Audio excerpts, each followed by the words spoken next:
Did ancient humans have one partner? Not did they have marriage ceremonies, or did they write love poetry, though, for the record, they eventually did both. The actual question, was the default human arrangement, the one baked into our biology before culture had any say in the matter, monogamous? One person, one partner, the pair bond as factory setting. The answer, once you actually dig into the biology, the archaeology, the primatology, and the cross-cultural anthropological evidence, is one of those answers that satisfies nobody completely, which is usually a sign that it is probably accurate. But here's the thing, your body already knows the answer. It's been keeping records the whole time, in your skeleton, in your anatomy, in the size of things you've probably never thought about in an evolutionary context. The biology is a document, it just requires some interpretation. Start with body size. In species where one male monopolizes many females, think gorillas, where a silverback can weigh roughly 220 kilograms, while a female weighs roughly half that, males are dramatically larger than females. The competition for mates is so intense that size became the deciding factor, and evolution obliged by building males like fortresses. In species that are genuinely monogamous, gibbons for instance, males and females are almost identical in size. No competition, no arms race, no need. Human males are roughly 15 to 20% heavier than human females. Not 200%, not 0%. 15 to 20, which puts us anatomically somewhere in the middle. Not gorillas, not gibbons. Something messier, something in between, something that doesn't resolve neatly into either column. The skeleton is already refusing to cooperate with a clean story, and we haven't even gotten to the parts that are going to make this genuinely strange. The skeleton is one kind of record, but the body keeps others, and some of them are considerably more direct about what they're documenting. Evolutionary biologists have a term for this. They call it sperm competition.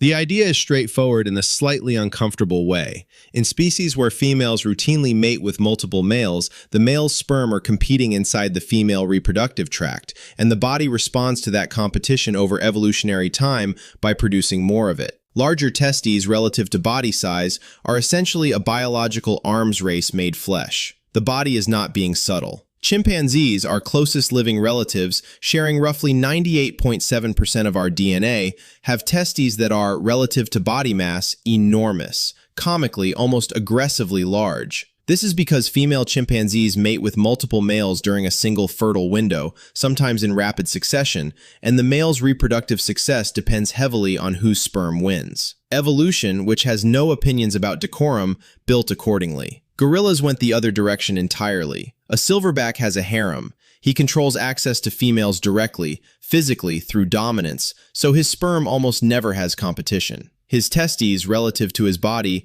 are quite small. He doesn't need the volume. The competition happens before mating, not during.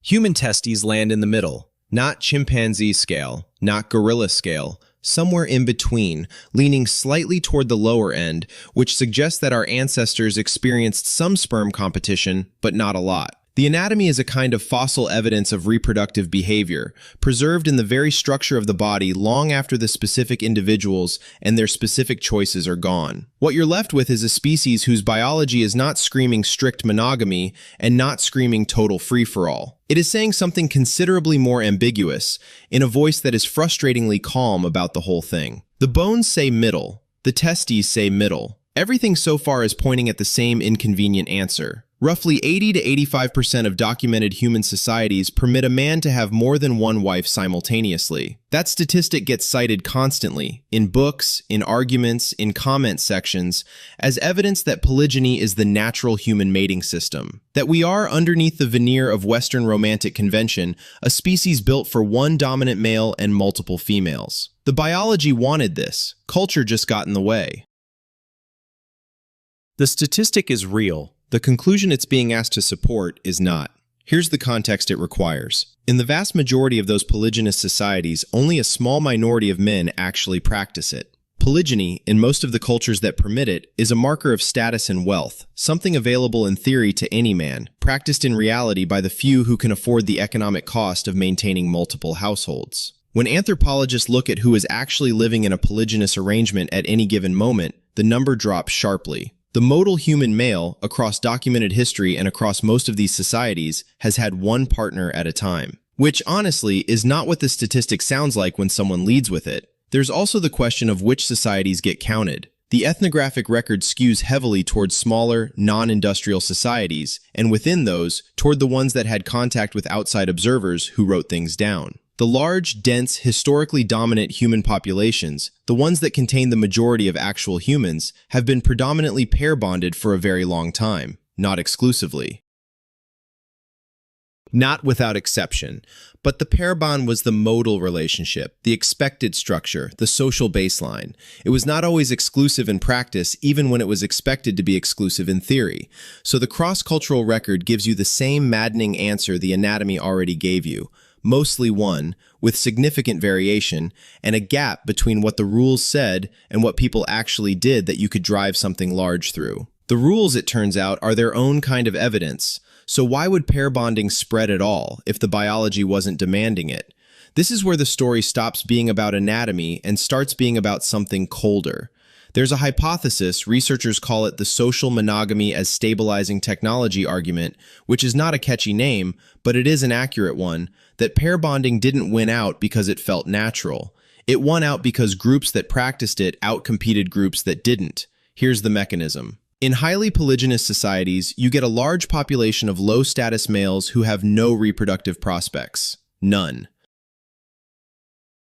The math is simple and brutal. If a small number of men are monopolizing multiple women, a corresponding number of men are left with nothing. And those men, younger, unattached, with no stake in the existing social order, are a problem. They fight more, take more dangerous risks, and disrupt collective cooperation in ways that impose significant costs on the entire group. Pair bonding, even imperfect pair bonding, flattens that distribution. More men get access to reproduction. The pool of desperate, destabilizing males shrinks. The group functions better. The logic is cold. But the consequences were real enough that this pattern shows up independently across multiple human populations, in multiple periods, which is usually what you look for when you want to distinguish a genuine adaptive pressure from a coincidence. Now here's the part that lands differently once you sit with it. The same mechanism that stabilizes groups also produces something else, paternity confidence. When a man has reasonable certainty that a child is his, he invests in that child. Food, protection, teaching, time. Higher paternal investment produces measurably better outcomes for offspring survival. So the pair bond isn't just a peacekeeping arrangement, it's also indirectly a child welfare system. If this is the kind of thing that gets you, drop a like, leave a comment. It genuinely helps. Anyway, the pair bond as social infrastructure, not romance, not instinct, a structure that emerged because the groups that had it kept their children alive at higher rates than the groups that didn't. That's a different origin story than the one most people carry around. Ancient DNA changed this conversation in ways that nobody fully anticipated. For most of human history, the only evidence we had about how our ancestors actually behaved came from bones, tools, and the cultural records of societies that were already complex enough to leave them. Then, starting in the 2010s, researchers got good enough at extracting and sequencing genetic material from ancient remains that they could start reading the reproductive history of specific populations directly from the genome. Not inferred, not modeled, read. What they found in the Bronze Age Eurasian steppe, roughly 4,000 to 5,000 years ago, was not subtle. A single man, or a small number of men with nearly identical Y chromosomes, left a genetic signature so dominant that today somewhere between 16 million and 19 million living men carry their direct male line descent. That's a number roughly equivalent to the entire population of the Netherlands, walking around right now, all tracing their patrilineal ancestry to what was essentially one extraordinarily reproductively successful lineage. The scale of it is difficult to picture until you try. This wasn't monogamy. This was the opposite. But here's where it gets genuinely strange. That same Bronze Age genetic record also shows something else entirely in the burial sites. Couples interred together, a man and a woman, buried with shared grave goods, their bodies arranged in ways that suggest a recognized social bond. The pair bond as a visible, practiced institution, right there in the archaeology, at the same time and in the same general region as evidence of extreme reproductive inequality among men. The two things coexist. They always have. What the ancient DNA is actually recording isn't the average.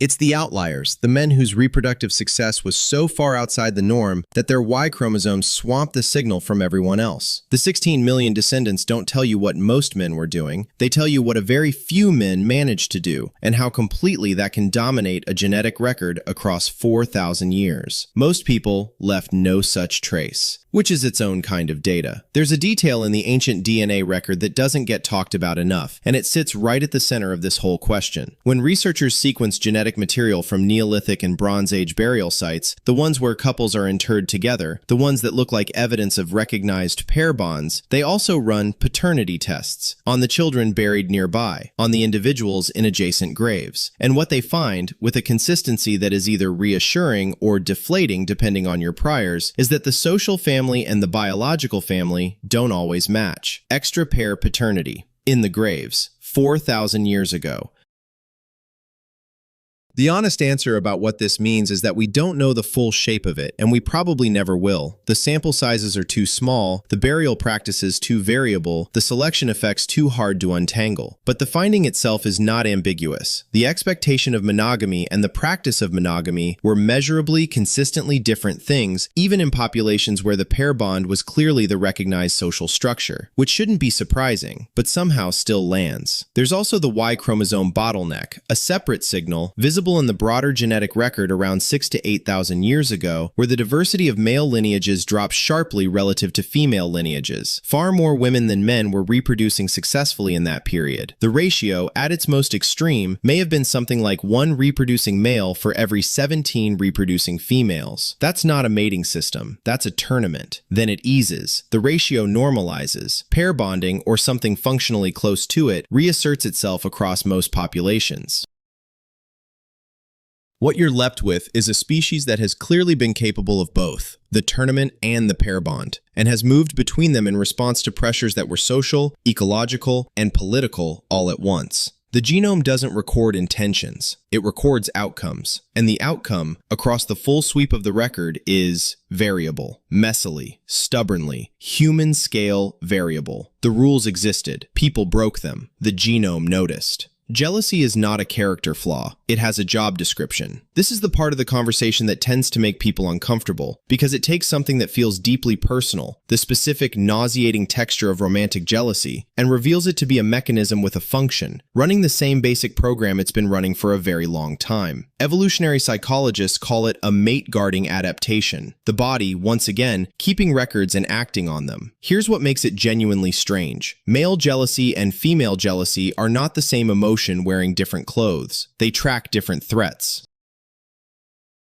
Male jealousy spikes most intensely at the prospect of sexual infidelity, which is the scenario that introduces paternity uncertainty, the thing that could redirect a man's investment towards someone else's offspring without his knowledge. Female jealousy, by contrast, spikes most intensely at emotional infidelity, the prospect of a partner forming a deep attachment elsewhere, which is the scenario that threatens resource diversion and the withdrawal of long-term investment. Same word, different architecture, different evolutionary problem being solved. This asymmetry shows up cross-culturally with a consistency that is, depending on how you feel about human nature, either deeply clarifying or quietly depressing. It's been replicated in studies across dozens of cultures, including ones with very different social structures around gender and marriage. The mechanism appears to be real, and it appears to be old, and it does not particularly care whether you find it reductive. What it tells you, if you step back from it, is that the pair bond was expected to be exclusive enough that the threat of its violation was worth building dedicated psychological